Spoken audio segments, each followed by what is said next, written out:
All right. This next question is from Red Gaia. Mike, I've noticed in the hip. I don't know if hip hop was an intentional spelling there or not. In the hip hop landscape or pop landscape, depending on how they meant it, a lot of the conversation has drifted to rap not being on the billboards, and now it can go back to growing organically via the underground or not having so many eyes on it. My thing is that it has been growing organically on its own for a while. There's so many layers to discover. For example, there's all the old Def Jux stuff, or hell, even the Dino Spectrum stuff that can open people up to new stuff. A lot of stuff's there. Why do you think there is such an over reliance on what is popular and on the charts versus people knowing what's out there but looking into various forms of hip hop on purpose? It must be on purpose. Hip hop again.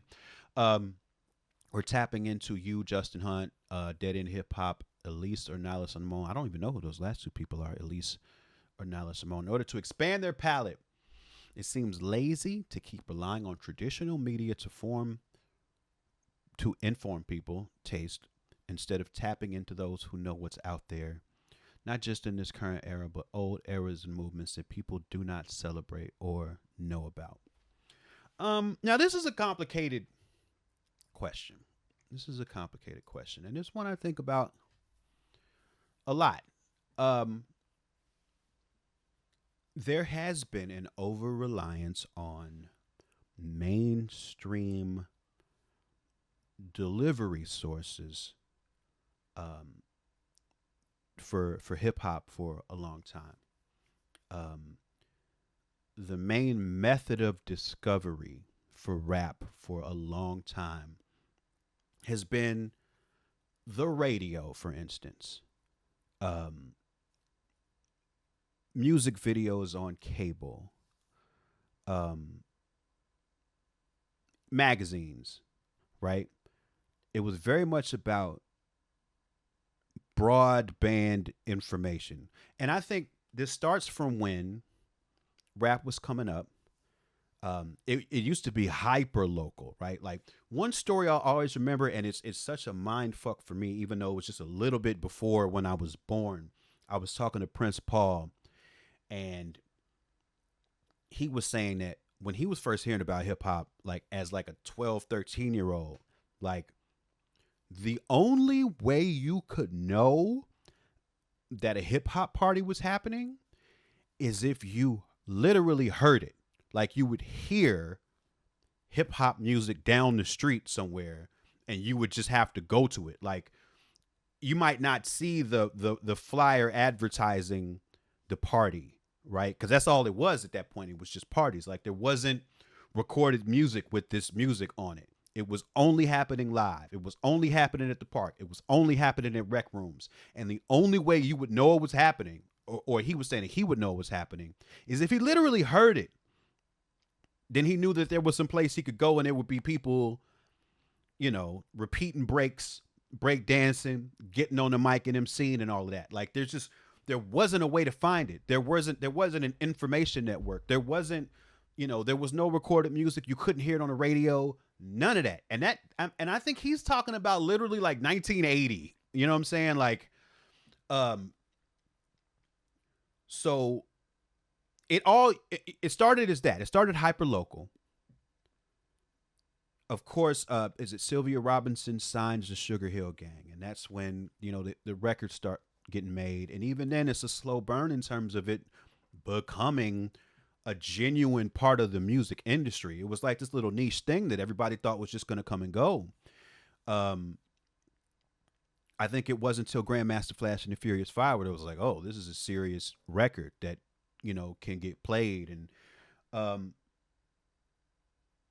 but as that's happening and the larger record labels are noticing these little upstarts coming up, like they start signing artists, right? But at that time, even when the major labels start getting involved, there's just one industry. There's just one industry, right? And so the way that music got played then was on the radio. And so we're talking artists that are signed to major labels and unsigned artists, right? Like pressing up records taking them to DJs personally. Like that's the whole uh, origin of the Queensbridge versus Bronx beef, was that KRS-One and them took some records they pressed up to Mr. Magic, and Mr. Magic dissed the record. At the time, he was one of the few guys on FM radio that was playing hip hop music, and he dissed their record. And so then they go home and write "The Bridge Is Over," and then that starts the whole, Bronx versus the Juice Crew, BDP versus the Juice Crew beef. That was the only delivery method at that time, was getting songs on the radio. Even as artists start getting on major labels, there's one way to find this music, and it's on the radio.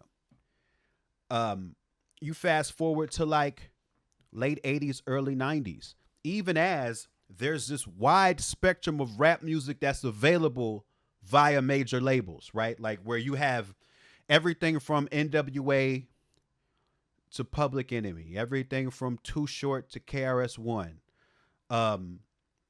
Still, it's radio. It's pretty much just radio. I think at that point, the Source magazine had maybe started, so that was another way people could get information. But it's still mainly, this is the main lifeblood of how this music gets out to people, is the radio. Is radio and press.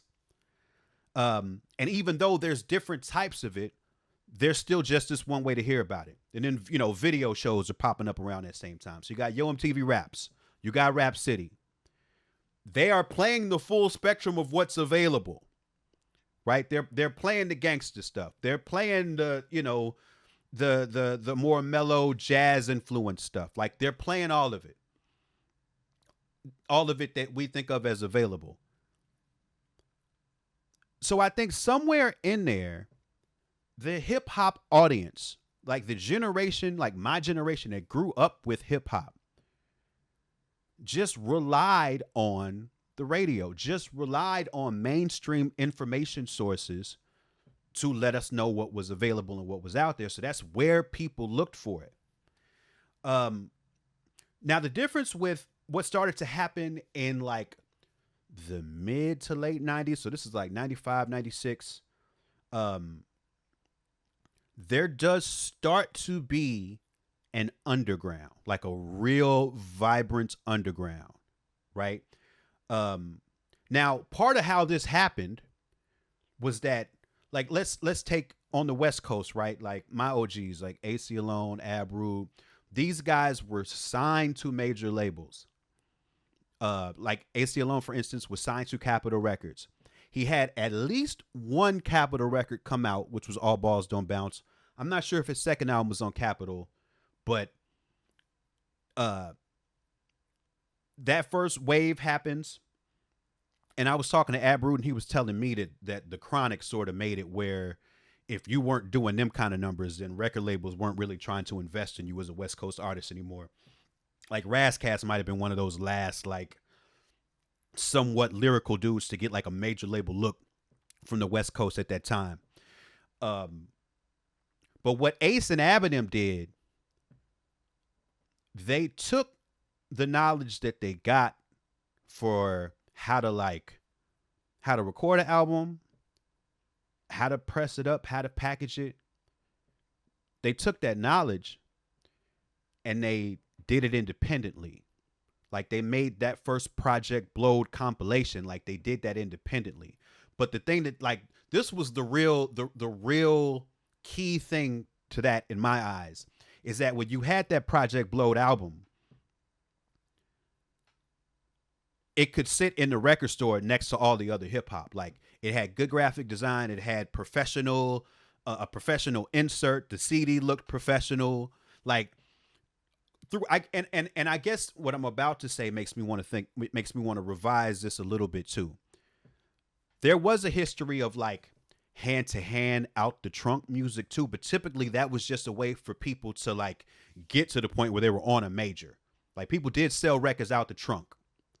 Right? Like, especially like in the Bay Area, like people was going platinum out the trunk. Like that was happening. But in most places, that was just a conduit to get signed to a major label. But in this case, this was artists who had been on a major label, who were now making a product that could sit right next to those. And now you have like an underground economy where, like, if you're a consumer, you see these CDs and you like this kind of music. Now you're paying your $10 over here to an economy that's separate from the majors. Now on the East Coast, and I don't know how this necessarily happened business wise. I've heard some things here or there, but I look at an act like Company Flow, right? Company Flow, LP, and Big Just and Mr. Lynn, at one point, I believe, were getting courted by Warner Brothers. And this is, if you know LP's underground sound, right? They had made a song called like 94 Corners. I can't remember the original project that was on, but they were in talks with majors. That didn't go well. So if you listen to that Fun Crusher album, there's a bunch of instances where they say, fuck Warner Brothers, fuck major labels, because they ended up not going that route. And then Raucous started, and I can't remember exactly how this started, but they were a real independent record label that was, again, making products that could sit in the record store, because this is how music was getting bought at that time, right? That could sit right next to anything that came out of Def Jam in the rap section of the record store. And it of course, it was different content. It might have different art.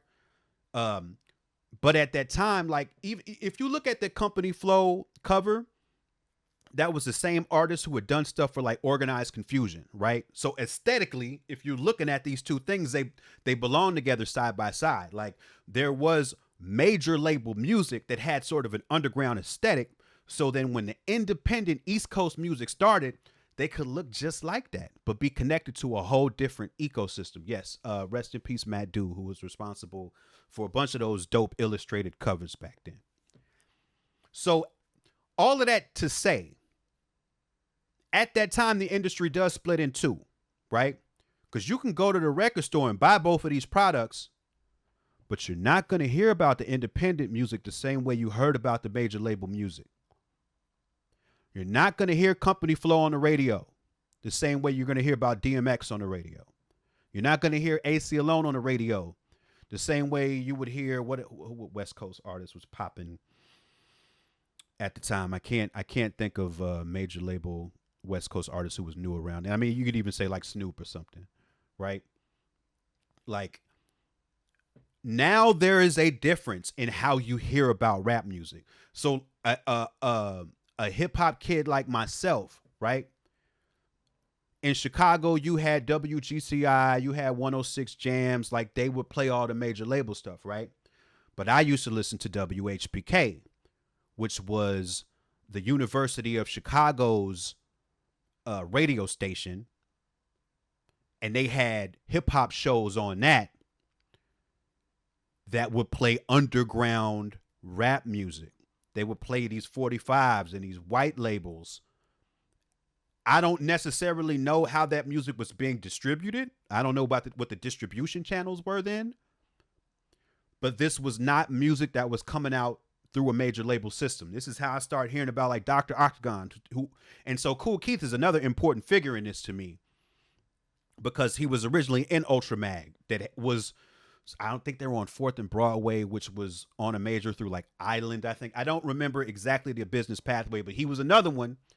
He started his career on majors, but then in the mid-90s, he starts making this music under these different alter egos. And one thing you got to keep in mind, too, part of the reason alter egos happened was to get around draconian record deals, right? Because these cats in the early 90s used to get signed to like 7, 8 record deals. And they could shelve you too, and you couldn't even do nothing about it. Like they could just have an artist sitting on the shelf forever. So Kool Keith, as a solo artist, might have still been signed to whatever deal Ultramag had. But if he made music as Dr. Octagon, he could do what he wanted with it. So him and Dan the Automator get together and they make this product and they put it out independently. The people who were only listening to WGCI and only listening to 106 Jams were never going to hear about something as crazy as a Dr. Octagon. Now there were literally two ways to hear about things. And so this suddenly brings into question what hip hop fans were interested in hitting a button and having the radio or having the television tell you what was available, and what hip hop fans were interested in digging a little deeper to try to find some different sources other than what was being offered there, and would find this independent underground music that would go to these other, these other bins in the record store, or go to the underground record stores, because those were popping up at the time as well. And so, like, I don't have, I've always thought about that question, like, what separates one type of fan from the other? And I've never had a great understanding for what makes a person wired one way or wired the other way. Um, but it's a very important question, because obviously I make music that is rarely on the radio. Rarely. And if it is, it's more on a WHPK style. There's a college DJ where they're able to play what they want, and the listeners to that have a more of a more expanded palette. And the truth of the matter is too, and I've come to understand that the Telecommunications Act, I think it was 96, has a lot to do with this too. And I haven't been able to look deeply into that yet. But it made it where companies could own more radio stations. And that sort of separated these two markets even more too. Because suddenly fewer companies having control of more radio outlets meant that breaking into those radio outlets was going to be harder to do. Because payola is very real. Like, and they call payola illegal, but to my understanding, to this day, you got to have $150,000 to pay to really get a radio, to get a single really played through the radio system. Like, you have to pay radio marketers to get stuff put through this system. Now, I mean, and I suppose that's different than paying individual DJs, but it's still a system that you have to have a lot of resources to crack into.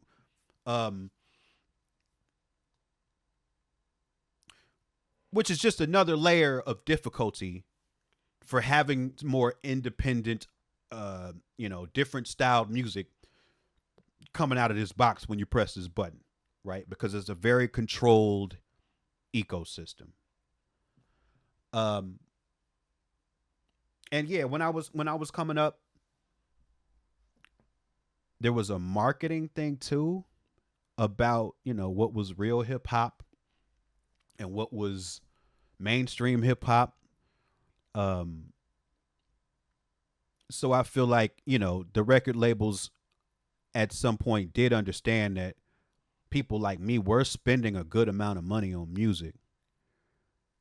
So they did want that dollar too. So they did still have, acts like De La and Tribe, Far Side, signed to, they had line items in their budgets for, stuff that us weirdos might want, because it might still bring in a couple mil because we was paying for it. But again, and I'll never stop beating this drum because I'm so guilty of it too. We killed that. We killed that with our downloading. We killed that. We did that. We thought the music was free because it was on Napster, and we didn't realize that taking our $10 per unit out of that system was going to make it where the record labels were no longer going to have the weird rap music line item on the budget, because it was no longer going to bring in any money. And we were, we're hip hop heads, we're graffiti heads, we're break dancers, we saw an opening like that, and we were like, oh yeah, I'm just gonna get all the music. I'm just gonna get all the music. I'm just gonna get it all. I'm just gonna get it all. Like I increased my music catalog so much downloading. When I think back on it, wow, how much money I didn't put into the music economy that would have maybe kept a little bit more of a balance in what the majors present. And like I said, that's something that definitely, like, in my generation of hip hop kids, like, that was in college in 1998 and 99 and 2000, and suddenly we had that good fast dormitory T1 internet, and we was on Soul Seek and Napster and LimeWire and Audio Galaxy and Morpheus. We sort of stole our own future in a lot of ways that we got to take accountability for. And that does get away from the question a little bit of why don't certain people dig beneath the surface of the hip hop that's available. But unfortunately, just like Justin Hunt says, I don't really have the answer to that question. I wish I did. Like and subscribe, homie, friend. It's free. Stop playing.